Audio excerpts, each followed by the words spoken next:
Здравейте! Аз съм Петя Костуркова, а вие сте с сутрешния блок на Военния телевизионен канал. Сега ви предлагам да проследим заедно една операция на аневризма. Да видим какво ще се случи зад вратите на операционната. Добър ден, доктор Лилов. Кажете ни сега на каква операция ще присъстваме? Това е един нов метод на лечение на мозъчни аневризми, при която посредством спирали от платина става запълване на аневризмалния сак на аневризмата с цел изключването му от кръвообращение, т.е. да не се позволи, да не се дава възможност на кръвта да навлиза в артерията. И по този начин се постига нейното излекуване, не по досега известния и познатия класически метод с клипсиране на шийката на аневризмата. И това е една методика, която вече повече от 10 години се прилага и в нашата страна, благодарение на доктор Роберт Юшкът от Полша. Така започнахме с негова помощ да внедряваме тази методика с цел тук да се обучим, за да можем самостоятелно да работим по-нататък.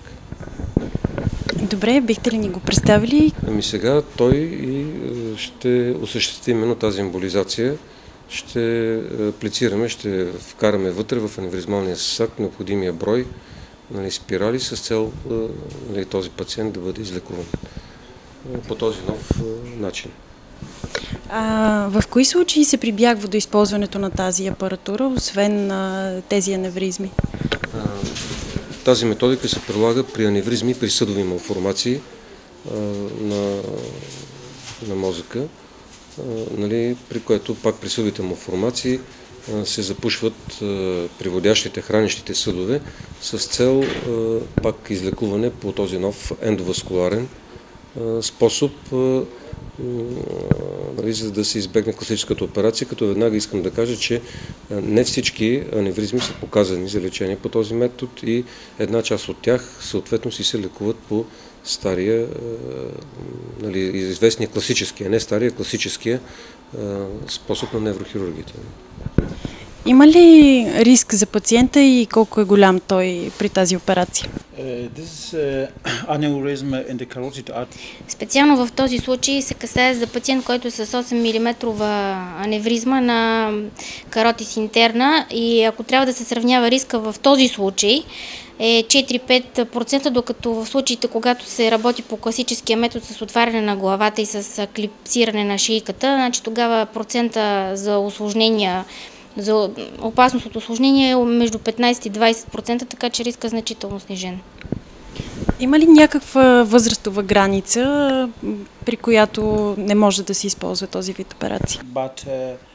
Най-честото усложнение при пациентите е супарахноидната хеморагия и се получава така, че обикновено се случва при хора, които са в активна възраст между 40 и 50 години и да, случва се понякога пациентите да загинат, но риска е много нисък.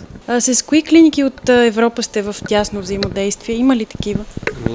Аз лично съм ходил на обучение в Полша и благодарение на това съм се запознал с моя колега.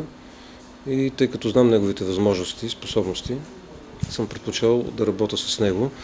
Още повече, една от първите фирми, която е започвала да произвежда този вид продукти, е тя така свързана с полската страна и по този начин е тръгнало нашето запознанство и съвместната ни работа. Каква е сложността на операцията? Мисълта ми е, може ли да се извършват няколко такива на ден или е много тежко? Много е сложно, но просто сме притиснати от времето и ще работим докато ги свършим. От колко време се използва тази методика в Европа и по-специално в Полша?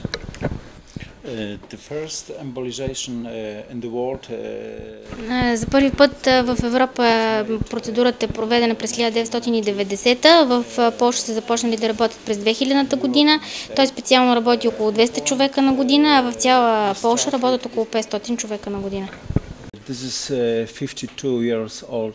Значи в случая се касае за 52 годишен пациент, който е с артериална хипертония и след инцидент с супарахноидна хеморагия.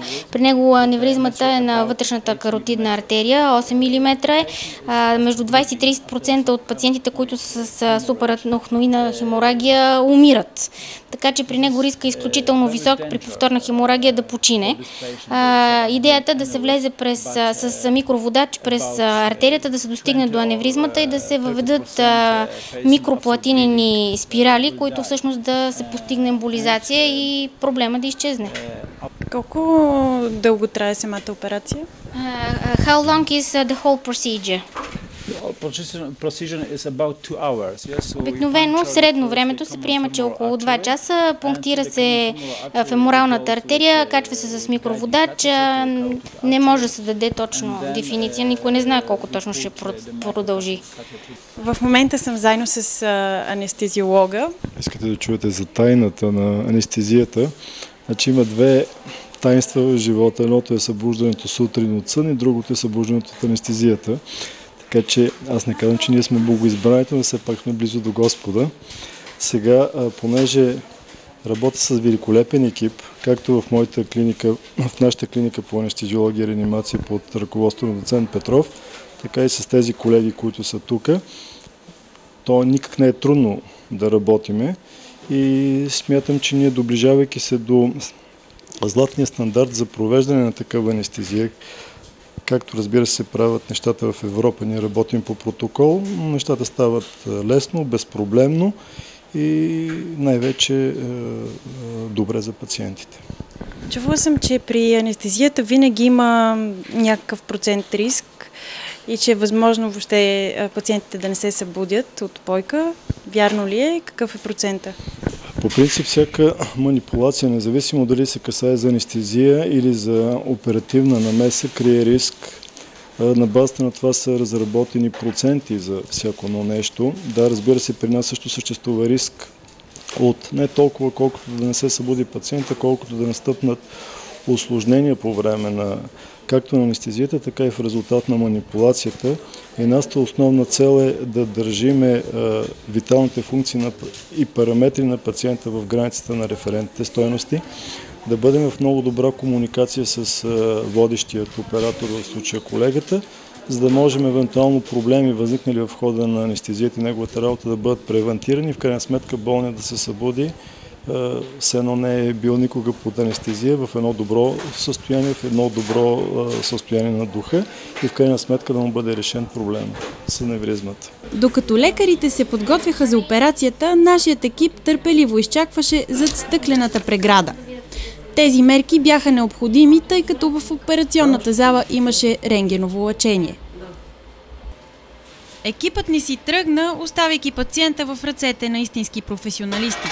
Като дори успяхме да успокоим притеснените роднини, които чакаха пред вратите на операционната.